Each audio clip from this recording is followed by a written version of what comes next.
Bonjour, this is Bertrand from My Private Paris, a boutique agency specialized in tailored tours and custom itineraries. I've been a guide for the last 10 years after falling in love with what was supposed to be a summer job. By 2015, with other local guides, we created our own tour company, My Private Paris, with one single motto: experience Paris with the finest local guides. Today I want to share with you guys my best recommendation for planning your next trip to Paris. When to visit and for what reasons, where to stay, for what atmosphere, which attraction you should book in advance, and how to navigate the city. But maybe the most important questions of all, how not to feel like a tourist and what's the local etiquette. So let's get started.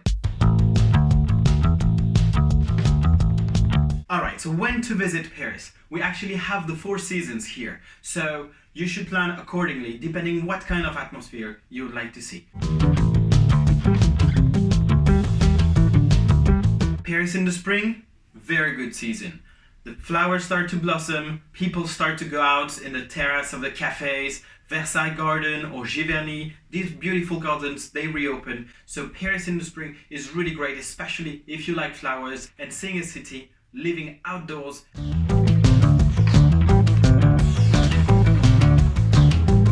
Summer in Paris, that's really great for music festivals, events along the River Seine. For instance, Paris Plage, where we actually have a beach in Paris. I'm thinking about Bastille Day on July 14th, which is a great day to celebrate our national day here in France with us. And the Tour de France, of course, and many other sport events like the French Open, you name it, it's a great time to visit the city.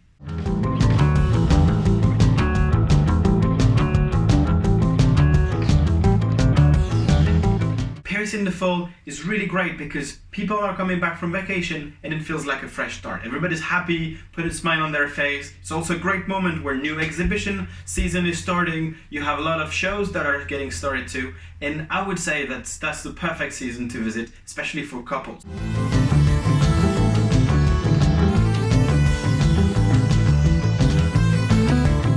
And what about visiting Paris in the winter? Well, that's actually really cool to celebrate holidays here with your family. I'm thinking Thanksgiving, Christmas, New Year's Eve. This is a moment where we have a lot of food markets, specialty food markets, and the city gets this kind of amazing atmosphere, which is really peculiar to the winter holidays. Christmas markets, Christmas lights in the street, a lot of attractions are actually having winter specials, so that's also a good time to consider visiting Paris.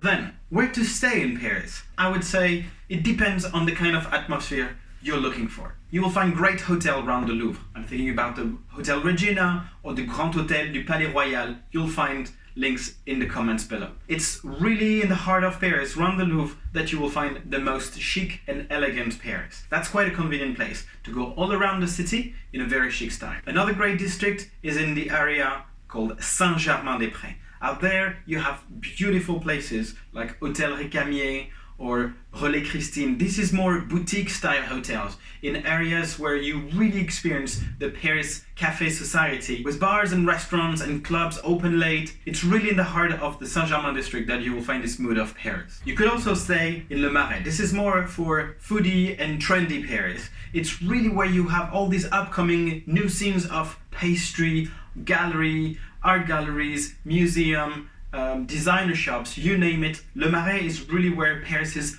bubbling. You'll find great hotels in this area, like the Pavillon de la Reine on the beautiful Place des Vosges or Hôtel National des Arts et Métiers, which is my favorite in the district. But there are also alternative districts in Paris, like Montmartre, Republic, Belleville, that's where I live. And out there you'll find a different crowd, a different atmosphere. Something more about vegetarian food, something more about cocktail bars, organic grocery stores and restaurants. It's really a Paris that people should visit a little bit more.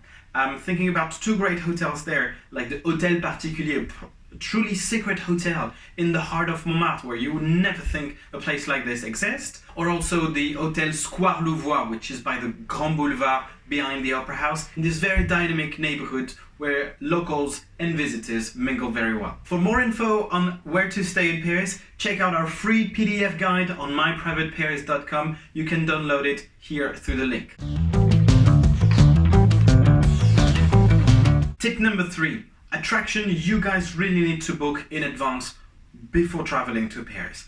Obviously, Eiffel Tower, it's one of the most popular sites, yet it's quite a limited capacity going all the way up this tower.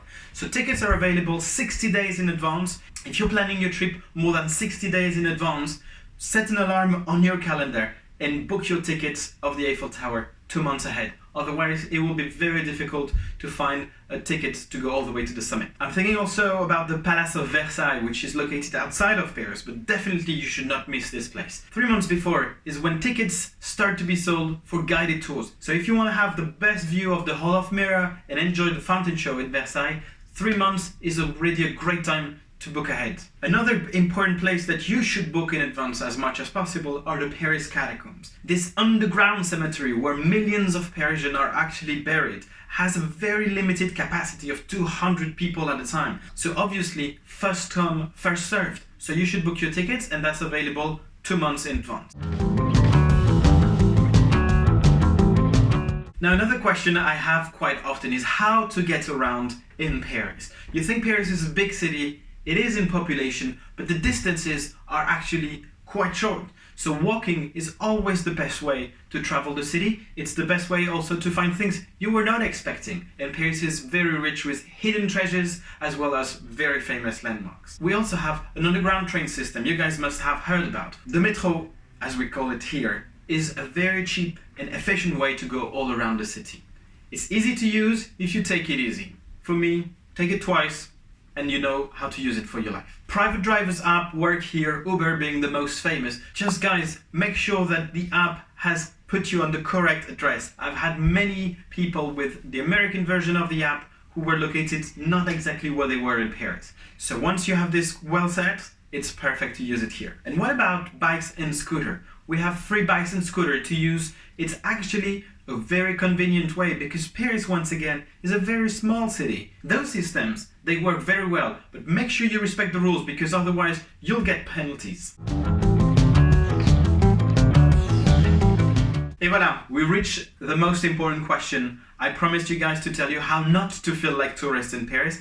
You have to follow simple rules of the local etiquette. Number 1, say bonjour. Bonjour.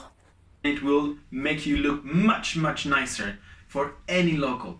Don't assume that people have to switch to your language straight. Most people here in Paris do speak English. We love practicing it. But always give us a little bit of your funny accent in French. Bonjour, parlez-vous anglais? Do you speak English? With these 2 sentences, you can make your whole life easier while traveling to Paris. Something important in cafes and restaurants, which is very different from what is back home. Don't expect the bill to arrive at your table. For us, when a waiter brings the bill at the table and we didn't ask for it, it feels like, pay and get out. So don't expect it. Always ask for the bill. You can either just raise your hand, just do a little sign here. The only thing is, don't say garçon, means, hey boy. We don't do that anymore. In my last 10 years as a guide, many people have told me, do you guys even have road rules? How do you cross? How do people drive? Well, we do have rules, but we tend to think they are guidelines.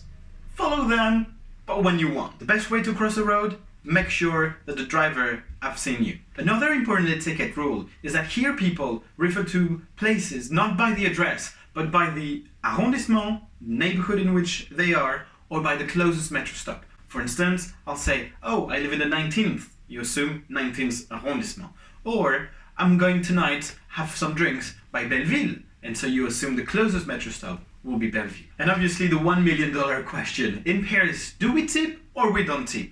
Well, I would say that it's entirely up to you. Obviously, tips are always appreciated, but never expected. Tips should be for great services only. If you didn't feel like the food was good or the waiter was nice enough, it's fine, don't leave anything.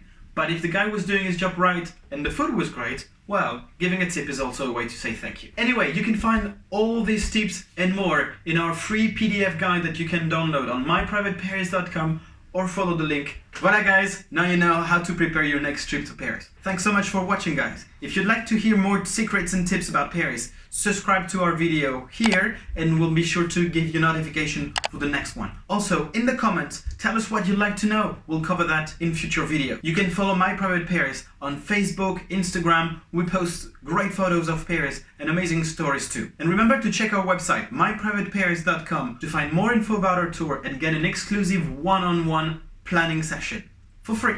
Au revoir, à bientôt.